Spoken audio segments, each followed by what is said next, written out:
Une paire de ciseaux coupe une tresse et une époque.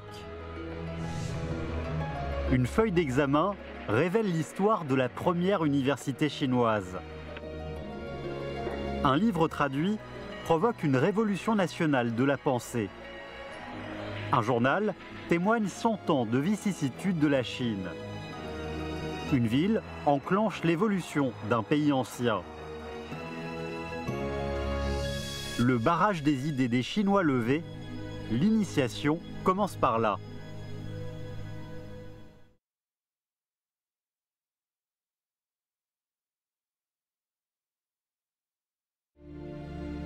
Il y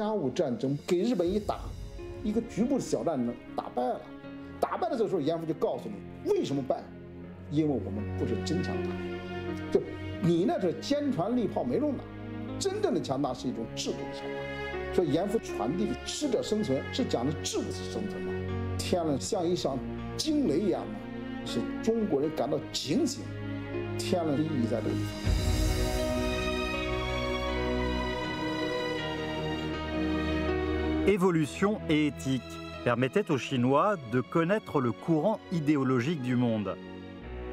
Quand Wang Chonghui est arrivé au collège de Nanyang, ce livre était déjà inclus dans le programme d'enseignement.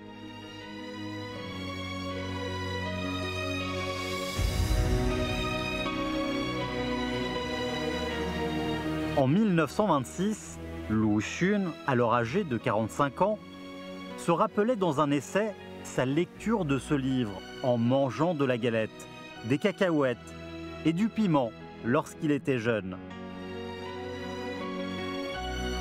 Cet ouvrage a sans doute rendu sa satire plus aiguë.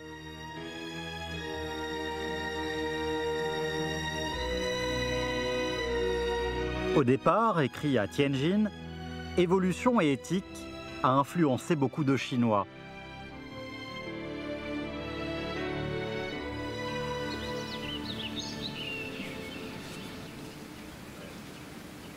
Chaque année, lors de la fête de Qingming, le professeur Luo Mingqi et ses étudiants rendent hommage à Zhang Boling. Pour M. Luo, le fondateur de Nankai est un monument dans son cœur. Yan Fu, maître de Zhang Boling, ne pensait sans doute pas que son élève développerait plusieurs écoles modernes de Chine.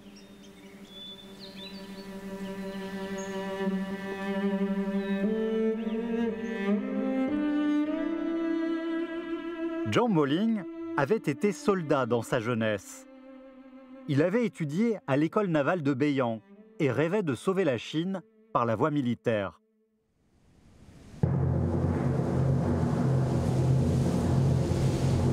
Au fort de l'île Liuogong, il y a plus de 100 ans, Zhang Boling, âgé de 22 ans, décida de se retirer de l'armée. La défaite de la guerre sino-japonaise de 1894 lui avait fait comprendre que la voie militaire ne pourrait pas sauver le pays. Après son retour à Tianjin, il enseigna aux enfants de l'école privée de Yanxiu ses connaissances acquises à l'école navale de Beiyang.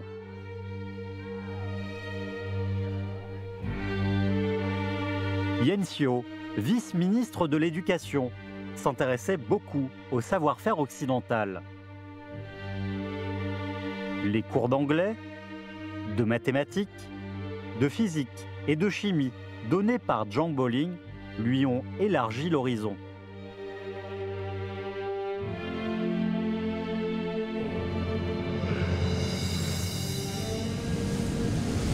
Yanxiu décida d'aller enquêter au Japon. Il voulait savoir comment ce pays insulaire d'Asie de l'Est avait émergé. Les relations sino-japonaises d'après-guerre étaient compliquées et délicates. Les Chinois éprouvaient à la fois haine et curiosité à l'égard du Japon. Voyager au Japon était devenu une mode. Ces journaux intimes ont été écrits pour la plupart par des fonctionnaires chinois faisant des enquêtes au Japon. Parce que à cette époque-là, les hauts fonctionnaires chinois, les lettrés chinois aussi, pensaient que le Japon avait bien réussi sa modernisation parce que le Japon avait des problèmes un peu identiques à ceux de la Chine. Et donc, si ça fonctionnait au Japon, ce qui marchait au Japon pouvait marcher en Chine. Parce que ça coûtait moins cher au Japon, puis c'était plus près, c'était plus facile. Entre 1900 et 1911, il y a eu 20 000 étudiants chinois au Japon. C'est énorme.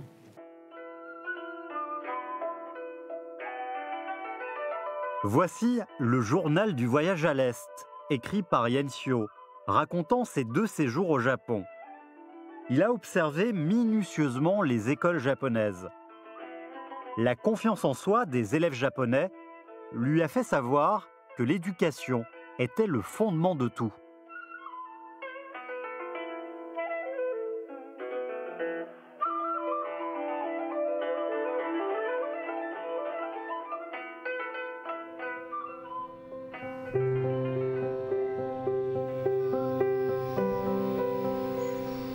En 1904, Yan Xiu fonda un lycée privé dont Zhang Boling était le directeur.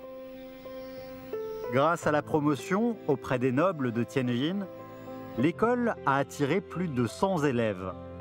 3 ans plus tard, sur un terrain donné par le marchand Zhang Zhuzhu dans le sud de la ville, une nouvelle école fut construite.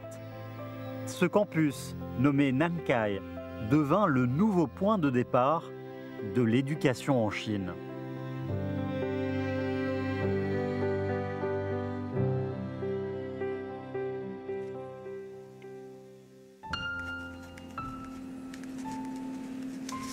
Liang Seli, 90 ans, expert en fusée, l'un des fondateurs du système de contrôle des missiles chinois.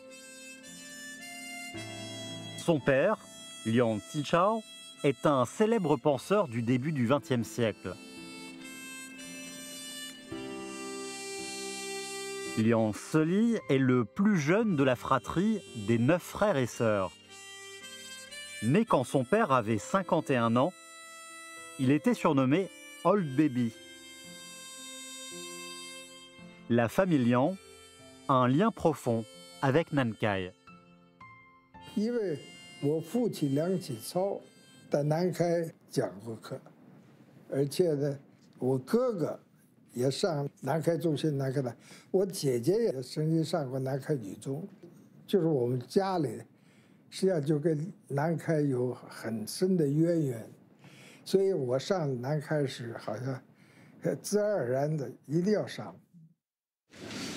顶点是原点，水平上 F4 轴。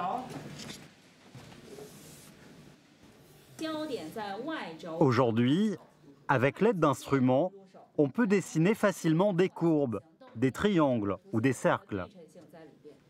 Mais autrefois, on était obligé de mesurer le rayon d'un cercle à la tresse.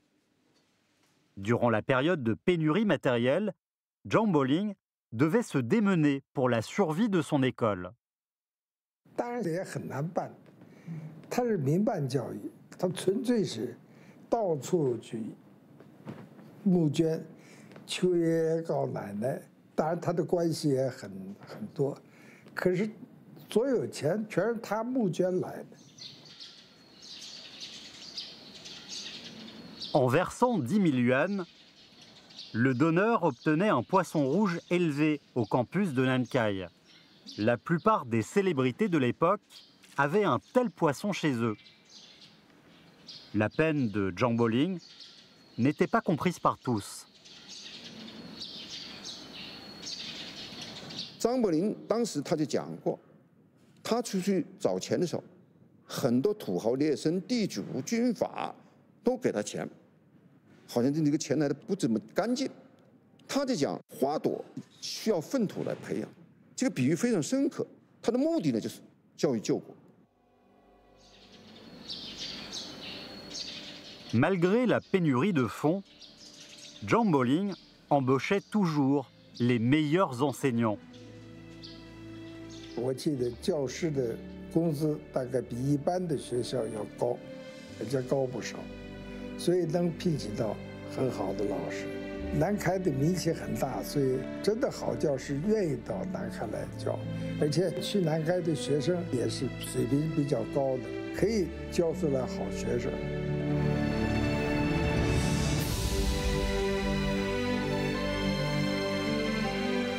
Sortis du campus, beaucoup d'étudiants sont devenus des piliers du pays. Leur visage et ce campus constituent la mémoire commune de tous les étudiants de Nankai.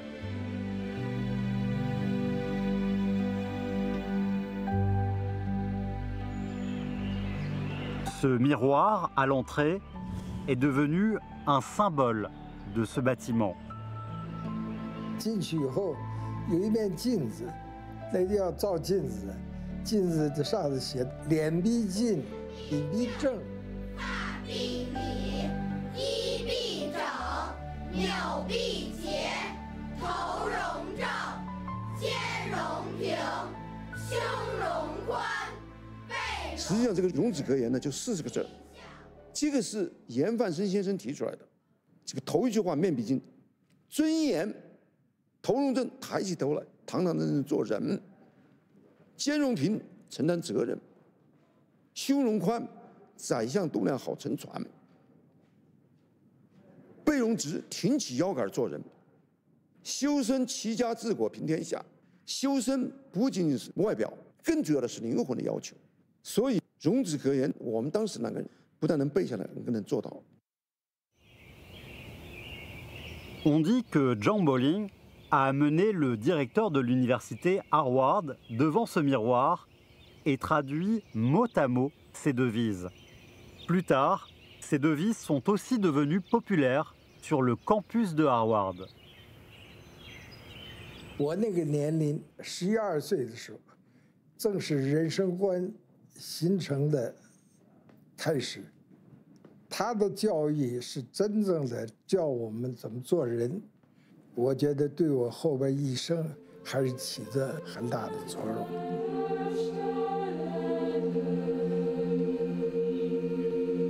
John Bolling rêvait de construire un empire éducatif à partir d'une petite école privée. En une dizaine d'années, du lycée à l'université, ce rêve se réalisait pas à pas. Le 4 août 1928, Dagomba, journal le plus important de l'époque, a publié une annonce de recrutement d'élèves pour l'école primaire de Nankai. Ce fut la dernière école de Nankai fondée par John Bolling.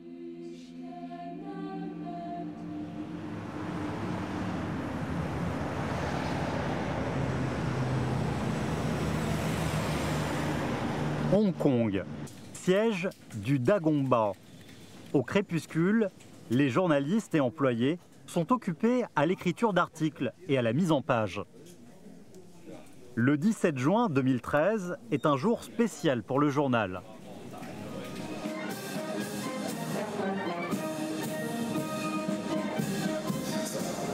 La cérémonie de son 111e anniversaire se tient au Centre des congrès et d'expositions de Hong Kong.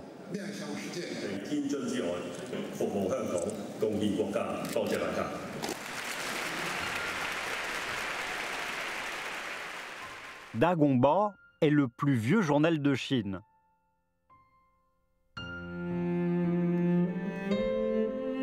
Quand Ying Lianzhe le fonda à Tianjin, ce jeune homme, influencé par les pensées de Liang Zhicha, ne s'attendait sans doute pas à le voir traverser un siècle.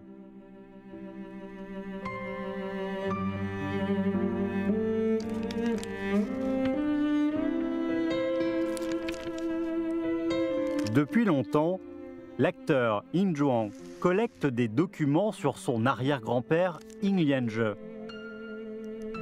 Pratiquant les arts martiaux depuis son enfance, quelle image le fondateur de Dagomba a-t-il laissé à son arrière-petit-fils? 就是当时呢，英烈之啊特别倡导什么呢？穿西式服装，辫子、脚镣，他觉得这好。这当时就觉得大逆不道，就穿西式服装，没人穿过。他说你们没穿，我给你们做个示范。我先穿，家里当然没有了，那没事，我知道哪儿做。然后呢，有一天呢，穿着这西服就回家了。说看没，这就是西服。哟，大家就看这家人瞧新鲜。哦，这就是西服。我怎么样啊？你穿着，确实不舒服啊。哪儿不，尤其是这领子不舒服。当时说一看，为什么不舒服？哦，你没法舒服，衣裳架子还在上面呢。背着衣裳架子就穿上了，他也不懂怎么穿。但是呢，你想想，就是说当时都不知道这个衣裳架子在穿衣服的时候是要拿下来的，在这种情况下，他就说咱们都应该穿西服。所以他对西方文化的接受能力是非常快。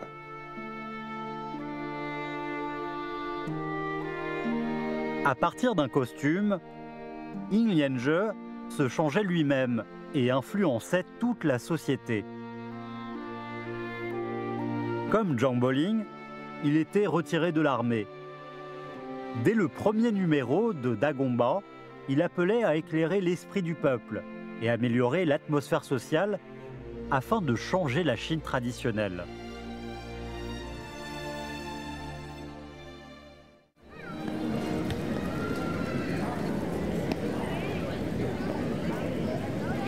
Le 17 juin 1902, Dagomba était lancé, rue Binjiang.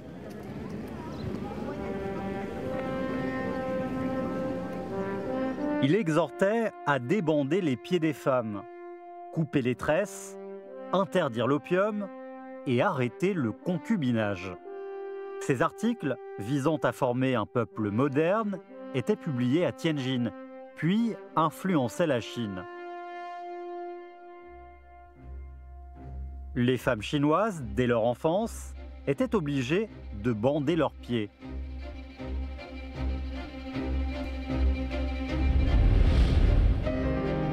Dans le premier numéro de Dagomba, l'article intitulé « L'arrêt du bandage de pieds » servit de point de départ pour que la presse chinoise critique cette mauvaise habitude. Ce fut aussi le premier pas de Dagomba dans ses 100 ans d'histoire. Ailleurs dans le monde, les femmes étaient sorties des foyers. La libération des femmes était déjà une tendance mondiale.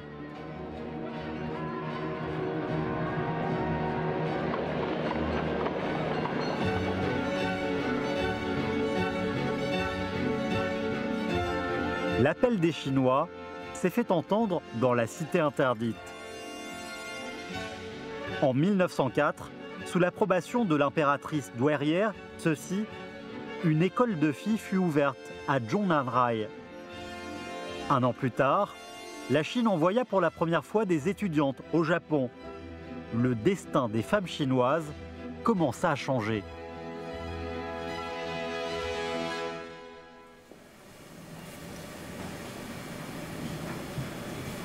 Wang Zhenlin a plus de 90 ans. Elle ouvre souvent son album photo pour faire réapparaître le passé. Sa mère, Wang Yun, était la meilleure des premières étudiantes à l'école normale de filles de Beiyang.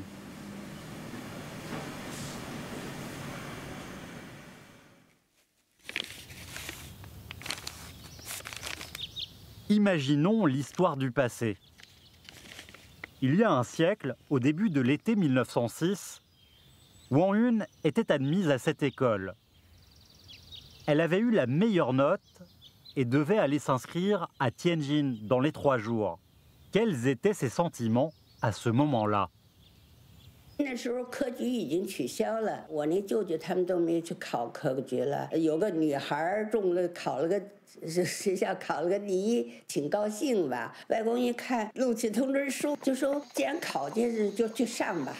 他不住在北京嘛，我舅舅就小骡车送我母亲到天津去念书的。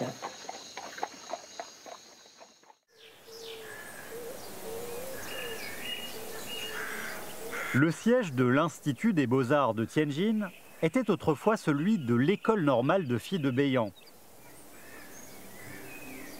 Le 13 juin 1906, la cérémonie d'ouverture eut lieu.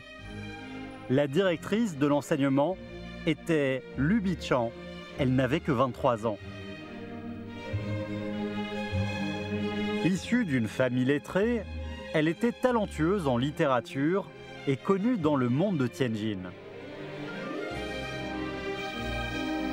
C'est Yan Fu qui l'avait proposé au gouverneur du Zhili, Yuan Shikai, lors de la création de l'école normale de filles de Beiyang.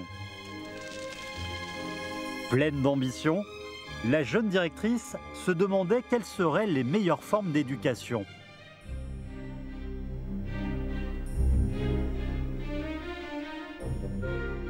近代以来呢，因为很多的知识精英认识到了一个非常严重的现实，就是中国在跟西方的竞争当中是失败了，是落伍了。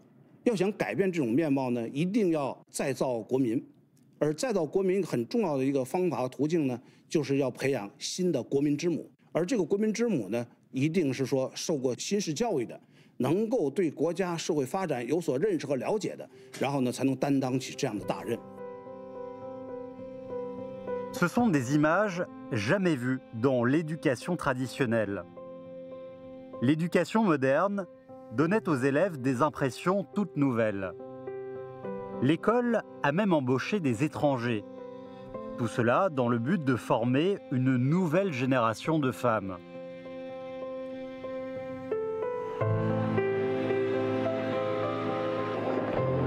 Sous la promotion du gouvernement Qing, en quelques années, plus de 400 écoles de filles sont apparues en Chine.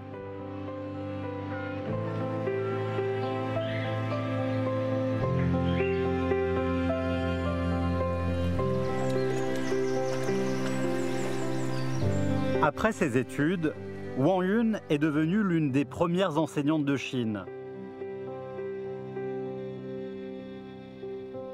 En 1911, elle a fondé avec ses camarades la première école primaire de filles de Tianjin.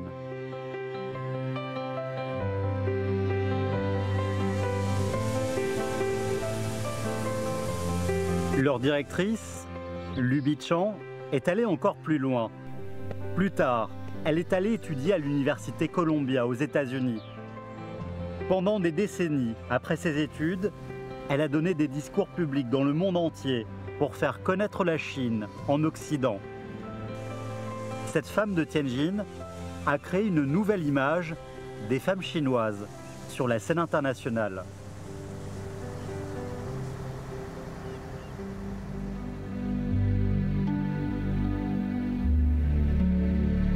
Pendant une vingtaine d'années, l'école normale de filles la plus ancienne de Chine a formé 1017 élèves qui se sont répartis aux 4 coins du pays, voire même de l'Asie du Sud-Est.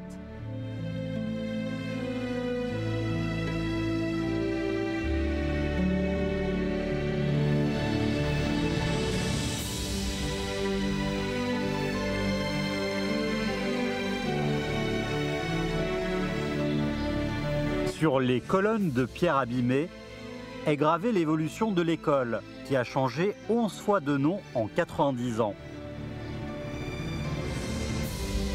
Le destin des femmes chinoises a aussi évolué. L'éducation, le mouvement, le journal, la propagande et l'initiation n'étaient plus le privilège des hommes.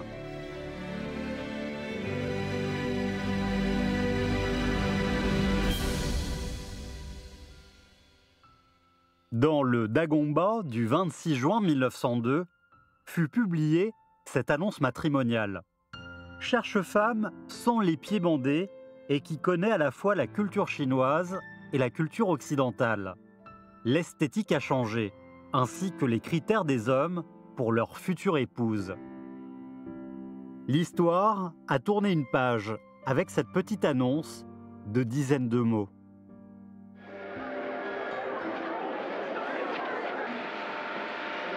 Dans ces images d'archives de Tianjin, on voit la société d'il y a un siècle.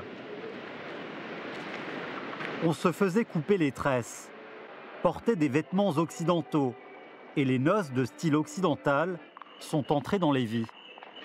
Ces changements ont donné à Tianjin la vitalité d'une ville moderne.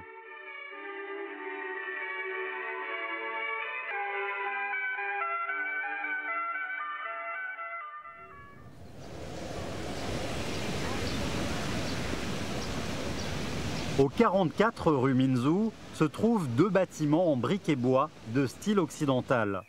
Leur propriétaire, Liang Qichao, était le leader du mouvement réformiste de 1898 et de la guerre de protection de la nation. C'était un promoteur de la nouvelle culture et il soutenait aussi le mouvement du 4 mai. Liang Qichao, ce politicien, penseur, éducateur et maître culturel, a traversé les réformes et les révolutions. En un certain sens, il était le leader spirituel de son époque.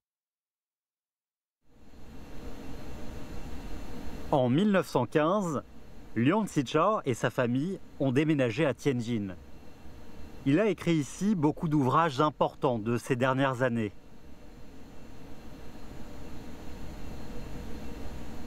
我父亲住在天津，按道理说他应该在北京住，他就觉得北京政治上特乱，所以他后来决定住在天津租界里头。当然，一租界它是一个很小的一个租界，总的说比较安静，比较安全一些。 Liang Qichao nomma son bureau « studio du buveur de glace » en empruntant une phrase dans Zhuangzi. Ici, il a écrit de nombreux articles appelant les réformes sociales. Il inspirait les Chinois avec ses pensées, dirigeait l'air du temps avec ses actions. Il a créé une empreinte ineffaçable et une influence profonde dans l'évolution historique.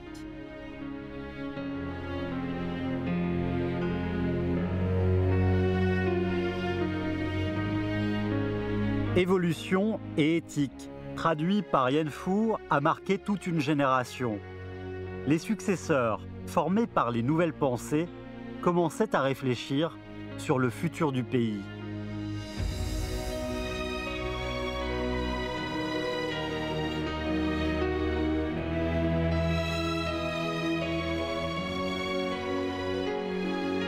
De la première université chinoise, fondée par Shang Xuanhuai, aux écoles de Nankai, de Zhang Boling, pendant des dizaines d'années, différents personnages et différentes pensées se sont rencontrés à Tianjin.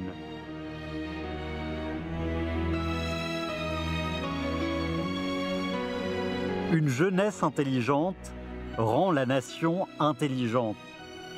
Une jeunesse puissante rend la nation puissante.